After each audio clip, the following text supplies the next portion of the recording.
Hello friends, तो आज है 17 जून और आज का मोस्ट इंपॉर्टेंट करंट अफेयर देखेंगे।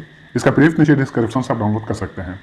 अब चलिए आज का करंट अफेयर देखते हैं। पहला क्वेश्चन, हाल ही में भारतीय और चीनी सैनिकों के बीच किस जगह पर हुई हिंसक झड़प में एक कर्नल सहित 20 भारतीय सैनिकों की जान चली गई है?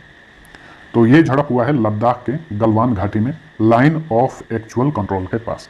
15 जून की रात भारत और चीन के सैनिकों के बीच ये हिंसक झड़प हुई और इसमें एक कर्नल सहित भारत के लगभग 20 से अधिक सैनिकों की जान चली गई है। बहुत सारे सैनिक घायल भी हुए हैं, तो मौत का ये आंकड़ा बढ़ भी सकता है।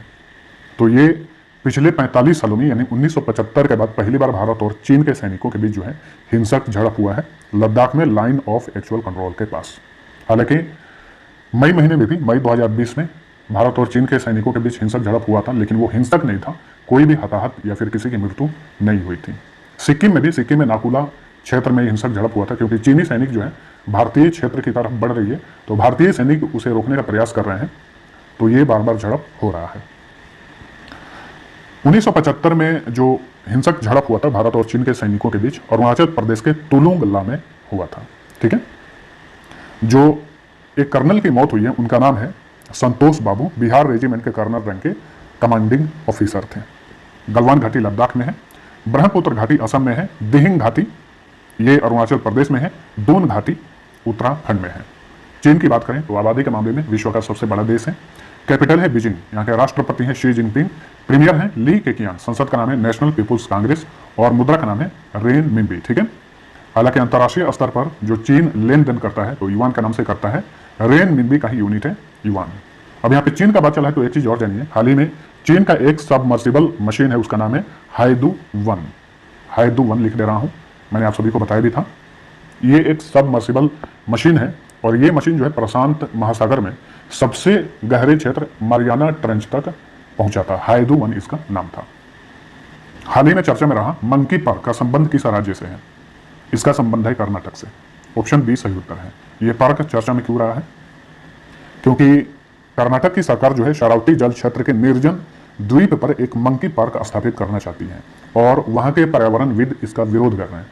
पर्यावरणविदों का कहना है कि निर्जन द्वीप जो है जैव विविधता से समृद्ध है और बंदरों को वहां पुनर्स्थापित करने से पारिस्थितिक असंतुलन पैदा हो सकता है। तो जो भी पर्यावरणविद हैं इसका विरोध कर रहे हैं मंकी पार्क का। और कर्नाटक की सरकार मंकी पार्क स्थापित क्यों करना चाहती है? बहुत सारे बंदर जो है कर्नाटक में कृषि और बागवानी फसलों को नुकसान पहुंचा रहे हैं। इसके लिए वहां के जो भी किसान है सरकार से अनुरोध किए थे कि सरकार इसके लिए कोई कदम उठाए। इसीलिए कर्नाटक की सरकार जो है शरावती जल क्षेत्र के निर्जन द्वीपों पर एक मंकी पार्क स्थापित करना चाहती है। अब फटाफट हम कर्नाटक के बारे में जान लेते हैं। कर्नाटक की सीमा भारत के 6 राज्यों को लगती है, तो ये रहा कर्नाटक। इसकी सीमा गोवा, महाराष्ट्र, तेलंगाना, आंध्र प्रदेश, तमिलनाडु और केरल से लगती है। यहाँ पे बहुत बारिश आ रहा है तो आप लोगों को शोर सुनाई दे रहा होगा, तो मैनेज करिए। गठन हुआ था 1 नवंबर 1956 को। जिलों की संख्या 30 है। राजधानी बेंगलुरु। मुख्यमंत्री हैं BS येदियुरप्पा। राज्यपाल हैं वजूभाई वाला। मुख्य न्यायाधीश हैं अभय श्रीनिवास ओका। लोकसभा सीट 28, राज्यसभा सीट 12, विधानसभा सीट 225, विधान परिषद भी है जिसकी सीट की संख्या 75 है। राजकीय फूल कमल, राजकीय पक्षी नीलकंठ, राजकीय पशु हाथी, राजकीय पेड़ चंदन, यक्षगन, कुनीता, करगा, लंबी तथा वीरगा से यहाँ का लोक नृत्य है। प्रसिद्ध राष्ट्रीय उद्यान पाए जाते हैं बांदीपुर राष्ट्रीय उद्यान, बनरघट्टा राष्ट्रीय उद्यान, राजीव गांधी राष्ट्रीय उद्यान, कुद्रेमुख राष्ट्रीय उद्यान तथा आंशी राष्ट्रीय उद्यान, चिंकारा वन्यजीव अभयारण्य, भद्रा अभयारण्य तथा सोमेश्वर अभयारण्य, बिलीगिरी रंगनाथ टाइगर रिजर्व तथा दांदेली आंशी टाइगर रिजर्व कर्नाटक में है। आधिकारिक भाषा कन्नड़ है। शरावती परियोजना शरावती नदी, हिडकल परियोजना घाट प्रभा नदी पर है। हाल ही में भारत किस अंतर्राष्ट्रीय और बहुहितधारक पहल में संस्थापक सदस्य के तौर पर शामिल हुआ है? तो हाल ही में Bharat global partnership on artificial intelligence यानी GPAI, ये एक अंतर्राष्ट्रीय पहल है, इसमें संस्थापक सदस्य के तौर पर शामिल हो गया है। तो GPAI का फुल फॉर्म क्या होगा? Global partnership on artificial intelligence. GPAI artificial intelligence के विकास, मानवाधिकारों, विविधता, नवाचार और आर्थिक विकास के उपयोग पर आधारित है और ये पहल आर्टिफिशियल इंटेलिजेंस से जुड़ी चुनौतियों और अवसरों की बेहतर समझ विकसित करने का अपनी तरह का पहला प्रयास है। ठीक है, इस पहल से जुड़ने वाले अन्य देश भी हैं जैसे कि अमेरिका, यूरोपीय union, Britain, Canada, France, Germany, Italy, Japan, New Zealand, south Korea, Singapore, Mexico आदि। अब इसमें भारत भी शामिल हो गया है। हाल ही में अमेरिका ने किस संस्था के कुछ कर्मचारियों और उनके रिश्तेदारों का अमेरिका में प्रवेश पर प्रतिबंध लगा दिया है? तो तो हाल ही में अमेरिकी राष्ट्रपति डोनाल्ड ट्रंप ने अंतर्राष्ट्रीय आपराधिक न्यायालय इंटरनेशनल क्रिमिनल कोर्ट के कुछ कर्मचारियों और उनके रिश्तेदारों का अमेरिका में प्रवेश पर प्रतिबंध लगाने की घोषणा की है। ठीक है, जिन कर्मचारियों पर प्रतिबंध लगाया गया है वे अफगानिस्तान तथा अन्य स्थानों पर हुए कथित युद्ध अपराधों में अमेरिकी सेना और इसके सहयोगी शामिल थे या नहीं इसकी जांच कर रहे थे।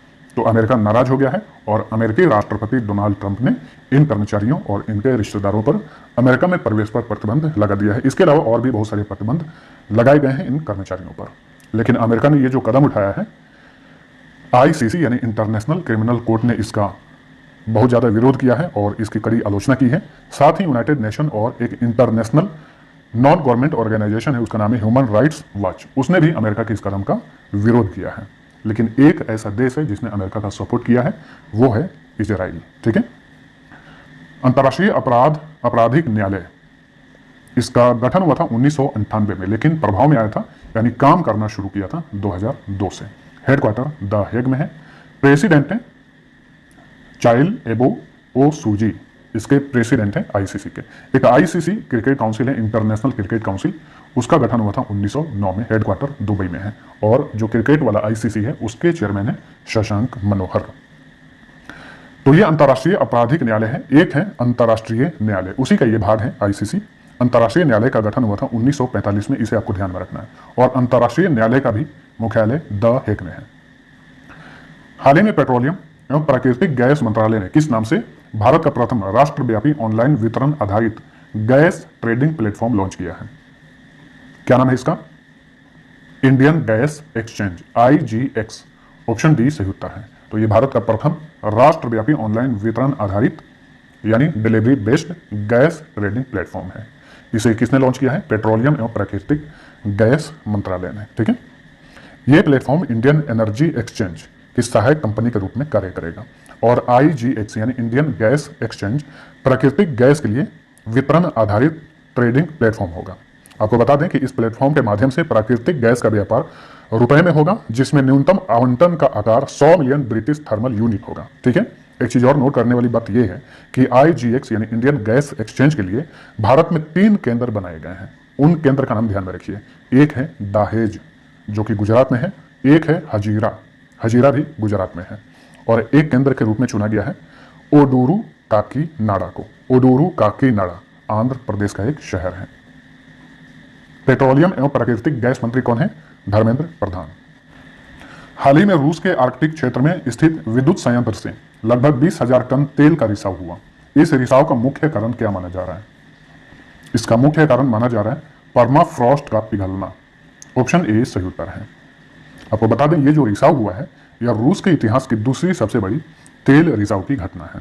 ठीक है, विद्युत संयंत्र से 20,000 टन कच्चा तेल का रिसाव हुआ है। आपको बता दें कि ये विद्युत संयंत्र जो है रूस के नोरिलस्क शहर में पूरी तरह से परमाफ्रॉस्ट पर निर्मित किया गया है। अच्छा, यहाँ पे परमाफ्रॉस्ट क्या है वो जान लीजिए। परमाफ्रॉस्ट जो है एक अस्थायी तुषार भूमि है, एक प्रकार की मिट्टी है। और आपको बता दें कि वह मिट्टी जो कई वर्षों से 0 डिग्री सेल्सियस से कम तापमान पर जमी हुई अवस्था में होती है उसे परमाफ्रॉस्ट कहा जाता है। तो परमाफ्रॉस्ट जो है वो पिघल रहा था, जिसकी वजह से विद्युत संयंत्र जो है गिर गया, टूट गया और 20,000 टन, लगभग 20,000 टन तेल का रिसाव हो गया है। जलवायु परिवर्तन के कारण जो है परमाफ्रॉस्ट पिघला है और इस रिसाव के कारण आर्कटिक क्षेत्र में बहने वाली एक नदी है, उसका नाम है अंबरनाया नदी, वो बुरी तरह से प्रदूषित हो गई है। रूस की बात करें तो क्षेत्रफल के हिसाब से विश्व का सबसे बड़ा देश है, कैपिटल मॉस्को, राष्ट्रपति हैं व्लादिमीर पुतिन, यहाँ के प्रधानमंत्री हैं मिखाइल मिशुस्टिन, संसद का नाम है ड्यूमा और मुद्रा का नाम है रूबल। हाल ही में किस संस्था ने सुरक्षा बलों की वर्दी को कीटाणु मुक्त करने के लिए जर्मी क्लीन नाम से एक सैनिटाइजिंग कक्ष विकसित किया है? रक्षा अनुसंधान और विकास संगठन ने यानी DRDO ने एक सैनिटाइजिंग कक्ष विकसित किया, इसका नाम है जर्मी क्लीन। ये कक्ष 15 मिनट के भीतर वर्दी के 25 जोड़ों को कीटाणु मुक्त कर सकता है। ठीक है, जर्मी क्लीन का विकास किया है DRDO ने। और हाल ही में केंद्रीय गृह मंत्रालय ने जर्मी बैन नामक एक उपकरण लॉन्च किया है। ठीक है, अब यहाँ पे जो क्लीन है वहां पे अगर बैन रहेगा तो ध्यान में रखिए, उसे लॉन्च किया है गृह मंत्रालय ने। जर्मी बैन नामक उपकरण लॉन्च किया है गृह मंत्रालय ने, जो कि सतह और वायु रोगाणुओं को मारने में सक्षम है। रक्षा अनुसंधान और विकास संगठन जो है ये रक्षा मंत्रालय के अधीन रिसर्च एंड डेवलपमेंट विंग है। इसका फुल फॉर्म होता है defence research and development organisation. 1958 में गठन हुआ था, नई दिल्ली में हेडक्वार्टर है। चेयरमैन है जी सतीश रेड्डी और DRDO का टैगलाइन है बलस्य मूलम विज्ञानम strength's origin is in science. हाल ही में किस राज्य ने कोविड-19 महामारी को समाप्त करने के उद्देश्य से घर घर निगरानी मोबाइल ऐप लॉन्च किया है? तो घर घर निगरानी मोबाइल ऐप लॉन्च किया है पंजाब की सरकार ने। ऑप्शन सी सही उत्तर है। इस एप्लीकेशन का इस्तेमाल कोविड-19 के सामुदायिक प्रसारण को रोकने हेतु जांच और परीक्षण के लिए किया जाएगा। इसके तहत राज्य के उन सभी लोगों की जांच की जाएगी जिनकी उम्र 30 वर्ष से अधिक है, और 30 वर्ष से कम आयु के लोगों की भी जांच की जाएगी। लेकिन जिनकी आयु 30 वर्ष से कम है, अगर उनके अंदर एक भी बीमारी है तो उनकी जांच की जाएगी। ठीक है। पंजाब की सरकार ने कोरोना वायरस को ट्रैक करने के लिए एक और ऐप लॉन्च किया है ऑलरेडी, बहुत पहले ही। उसका नाम है कोवा पंजाब।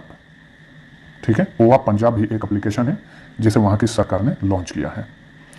और गांव में कोई दूसरा आदमी ना एंटर करे, यानी कोई गैर व्यक्ति किसी गांव में ना घुसे, तो वहां पे ठीकरी पहरा जो है वो भी प्रचलन में आया है आजकल पंजाब में। ठीकरी पहरा का मतलब ये है कि गांव के कुछ लोग रात में गांव के बाहर पहरा देते हैं कि कोई बाहरी व्यक्ति जो है उस गांव में प्रवेश न करे, क्योंकि कोरोना वायरस का दौर है, कोई भी कोरोना फैला सकता है। और फटाफट जानिए पंजाब के बारे में। स्टेट का जो भी इंफॉर्मेशन आपको बताया जाता है वेरी इंपॉर्टेंट है, एग्जाम्स में बार बार पूछे जाते हैं, तो इसे आपको ध्यान से सिर्फ सुनना है, रटना नहीं है। ध्यान से सुनिए, आप लोगों को आसानी से याद हो जाएगा। पंजाब की सीमा भारत के 3 राज्य और 2 केंद्र शासित प्रदेश से लगती है। राज्यों में राजस्थान, हरियाणा और हिमाचल प्रदेश है, और केंद्र शासित प्रदेश में चंडीगढ़ और जम्मू कश्मीर से इसकी सीमा लगती है। गठन हुआ था 1 नवंबर 1966 को। जिलों की संख्या 22 है। राजधानी चंडीगढ़ हरियाणा की भी कैपिटल है, और ये केंद्र शासित प्रदेश भी है। मुख्यमंत्री हैं कप्तान अमरिंदर सिंह, राज्यपाल हैं VP सिंह बांडोर, मुख्य न्यायाधीश हैं रविशंकर झा। लोकसभा सीट 13, राज्यसभा सीट 7, विधानसभा सीट 117। ये जो मुख्य न्यायाधीश हैं रविशंकर झा, ये पंजाब और हरियाणा हाईकोर्ट के मुख्य न्यायाधीश हैं। पंजाब का प्रसिद्ध लोक नृत्य है गिद्धा, किकली, डफ तथा भांगड़ा। कुछ वन्य जीव अभयारण्य है, यानी वाइल्ड लाइफ सेंचुरी। बीर गुरदयालपुरा वन्य जीव अभयारण्य, झाझर बनचोरी अभयारण्य, कटलौर कुशियन अभयारण्य, नांगल अभयारण्य सभी पंजाब में है। टखनी रहमपुर राष्ट्रीय उद्यान यानी नेशनल पार्क, रंजीत सागर बांध तथा शाहपुर कांडी बांध रावी नदी पर है। अगला क्वेश्चन है व्यापार और विकास पर संयुक्त राष्ट्र सम्मेलन यानी UNCTAD द्वारा जारी विश्व निवेश रिपोर्ट 2020 के अनुसार भारत 2019 में FDI का डैश सबसे बड़ा प्राप्तकर्ता देश रहा। तो भारत जो है 2019 में FDI का यानी विदेशी प्रत्यक्ष निवेश का 9वां सबसे बड़ा प्राप्तकर्ता देश रहा। विश्व निवेश रिपोर्ट जारी किया है UNCTAD ने, उसके अनुसार ये बात कहा गया है। ठीक है, 9वें स्थान पे भारत है, पहले स्थान पे अमेरिका है। ठीक है, अमेरिका में FDI प्राप्त हुआ 2019 में $246 बिलियन। दूसरे स्थान पे चीन है, चीन में $141 बिलियन FDI प्राप्त हुआ 2019 में। इस रिपोर्ट के अनुसार भारत 9वें स्थान पर है। भारत को कितना FDI प्राप्त हुआ 2019 में? भारत को $51 बिलियन यानी अरब डॉलर प्राप्त हुआ। भारत को 2018 में $42 बिलियन FDI प्राप्त हुआ था, और 2018 में भारत 12वें स्थान पर था, लेकिन 2019 में भारत 9वें स्थान पर आ चुका है। इस रिपोर्ट में यह भी कहा गया है कि सबसे अधिक डिजिटल क्षेत्र में भारत को FDI प्राप्त हुआ। एक और चीज जान लीजिए, भारत के उद्योग एवं आंतरिक व्यापार संवर्धन विभाग है, उसके अनुसार भारत को सबसे अधिक 2019 में FDI प्राप्त हुआ $14.67 बिलियन। किसे? सिंगापुर से। और सबसे अधिक FDI प्राप्त हुआ सिंगापुर से, और दूसरे स्थान पर रहा इसमें मॉरिशस से 8.24 बिलियन भारत को FDI प्राप्त हुआ। इन सभी रिपोर्ट को ध्यान में रखिए। UNCTAD की बात करें तो इसका फुल फॉर्म होता है United Nations conference on trade and development. 1964 में गठन हुआ था, हेडक्वार्टर जिनेवा में है। महासचिव है मुखीसा कितुई। चलिए अगला क्वेश्चन है tribal cooperative marketing development federation of India द्वारा वन धन स्वयं सहायता समूहों की संख्या 18,000 से बढ़ाकर कितना करने की घोषणा की गई है? तो वन धन स्वयं सहायता समूहों की संख्या 18,000 से बढ़ाकर 50,000 करने की घोषणा की है। किसने? Tribal cooperative marketing development federation of India ने। ठीक है, इसमें 10 लाख आदिवासी लोगों को कवर किया जाएगा। वन धन योजना के तहत अब तक भारत में 1205 जनजातीय उद्यम स्थापित किए जा चुके हैं। इसे आपको नोट करके रखना है। कितना? 1205।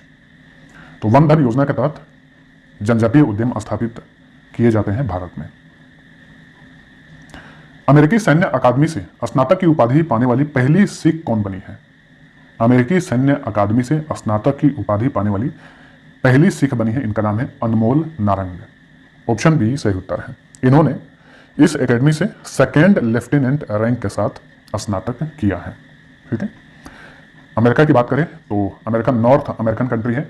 इसकी कैपिटल है वाशिंगटन डीसी। वर्ल्ड बैंक और अंतर्राष्ट्रीय मुद्रा कोष दोनों का मुख्यालय वाशिंगटन डीसी में है।